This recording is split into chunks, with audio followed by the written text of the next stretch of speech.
Able to find one. Tries to pop the dash. He cannot make it out to safety. Spirit C1 quick to trade it back, and that's one of the weapons down. He wants to try to recollect this one, but Lysor, he puts himself out in the open. Takes an immense amount of damage, but Heavyweight feels back the pressure. His life will fall.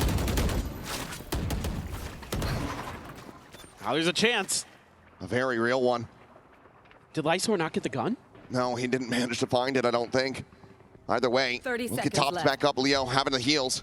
Brings him back to full, but now they're gambling on the wrong side of the map and starting to get a read on that as there's 23 seconds remaining. And in transit, they can now grab that weapon. They're gonna have to try to play this one for the retake. Buxton waiting the opposite side. That ramp wall. Do they clear him? A paint shell available. If he rebounds into the corner, no man could just flush him out. Instead, it's just leaping over towards heaven for that peak. Last pack down, 2 is demise. Spirit out from main, able to find one to push forward. W's Leo able to find a kill before he gets taken down, but it's gonna be Spirit. Dominant gets himself an ace to keep DRG in this series. This is a really nice recovery from DRG, finding the open space and then leaving. I love leaving Flexen up there at top heaven and get a pain point on this A site for them early in this half that they have now addressed. Able to give the information over. And Spirit Z1. Them from behind, but again, maybe a little bit nervy, not wanting to overface, not wanting to give anything over. Vukashu has to be very careful. He's kind of not being. The early contact being taken by him, Flexen at the back of the site. The wraparound now coming in from Life. They've got them completely boxed in, but Vitality have that info. Profek, though, wanted that 1v1, and he's lost it. 3v4, someone's got to take a risk, but Life does really well to shut that down. Plan's going to at least be secured for Vitality, but they are surrounded. All DRG need to do is push at the same call. And a great stun on backside already. Seems to lock it in. Yumpy the only one left to deal with. Low HP on Vukashu. It does get a little bit spooky. They want to push him together, but time is ticking. It could force a mistake, and Yump's timing around the back seemed so good.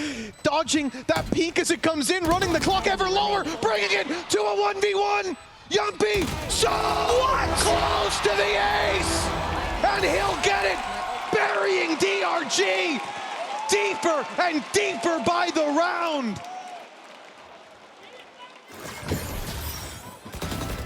Two aces already. He talked early in the day about the fact that he was excited to be back on this stage. Jem was asking if he's grown taller. He's definitely looking bigger in this match. A crazy clutch. In a position that it almost felt like it wasn't necessary. Like they are so far ahead, but... And yet they get out of there smelling the roses. NRG falling behind in this series, in this map. And now, an eco that they're facing off against. Leviathan are playing this passive. King giving the space up. He's a man with a ghost in hand, and a few ghosts in front of him. He's taking 3 with ease. And a 4th walking right towards him. There's a 5th on offer, and he'll claim it! King with the ace to lock in 9-5. Yeah. It almost seemed towards the end that Brock was like, you know, I'll just let him have it at this point. A clean round coming out from King, making sure that weaponry can be purchased up, and something I'm sure that the people want.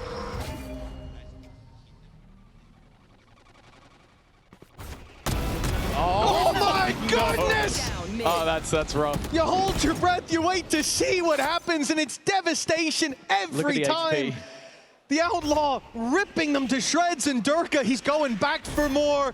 He's hungry, and he liked the last dish. Why not take another bite? Spirit C1 down and out, and Flexen's waiting his turn. Another for Durka, and you bet your ass they're gonna give him the chance to take them all for Vitality.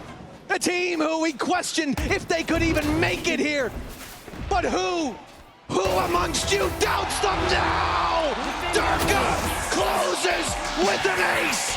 13-3, 13-5. Vitality, they have come here not to play, not to compete, but to win, to decimate And mission success! Players in a single series coming out with an ace.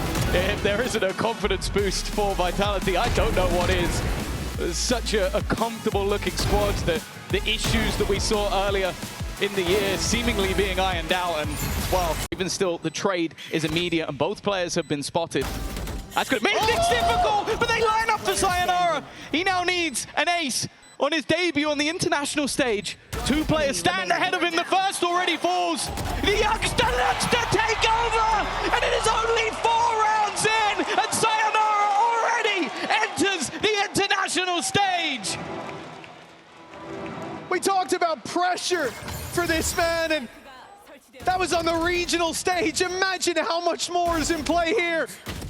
In a round where everyone else made mistakes, they threw it away, but my God, he ran after it. Unreal play for Sayonara, and of course, in a round that DRG should have lost from the get-go. This is leaving a lot of pressure on Cruz. He has his wall to cover that gap in the double doors. It's good that they filled in that gap, I suppose. Can't see that being a big problem. And then it's util to play behind on B at least, but honestly surprised to see them even still pushing. Also disjointed. Jetboy still fighting. Killua falling back. Clearly having different ideas. And you know what? Everybody misses sometimes. That wall almost saved him as well. Gave him a little boop. Made him harder to hit. Full sense. 4 versus 2. A lockdown still to play against, but no issues. Love this reposition from Cruz as well. They know they're coming from lane, so up go the Thorns, and he goes long. I liked it because he was containing him from... Still a man advantage. With that operator. Now is the timing of the lockdown. It just knows that, okay, let's make sure that they can't even get it to half. Activating those nanos, it has to be a push-up. In fact, they're just going to go running towards this, trying to destroy it. Instead, they walk into Crystal! Again, it seems to be his map. And only Primi stands in his way. Last time, he didn't manage the ace, but this time he'll take it home! Crystal was born on Pearl, but this time, he is the jewel! What a crazy map from Crystal so far. You said it in the opening series, opening map, I believe it was as well. He was the trailblazer for this squad. He's now had a 4K and an ace. Currently on this map, 11-2. And he's a big reason that GE find themselves sat 5-0 in the lead. Full sense of got to come in with one. The reveal broken right away, but look at this sneaky play by Scuba. He almost got one. If King wasn't mid-TP, he'd be out of the round. And it's already advantage for NRG. Leviathan luckily make it to the site without too many more fights. They'll get themselves a plant. 30 seconds left. I like what I've seen from Mada, though. I think he's cleared all of B main and ran back around. Of course, it's something they'll have to clear again, but it means they know there's no one flanking. Sato, though! Oh, past the 3 immediately! Just looks to take over the round. He almost did it all in his ult. That was on a timer. And guess what? He's still alive! An ace to bring a third round home! This is why we're excited about this guy! Well, that was a bit of a slow start for Leviathan. They were happy to run the clock down, but now when the time was against them with this ult, they end up picking up most of the team and finding it all in the end.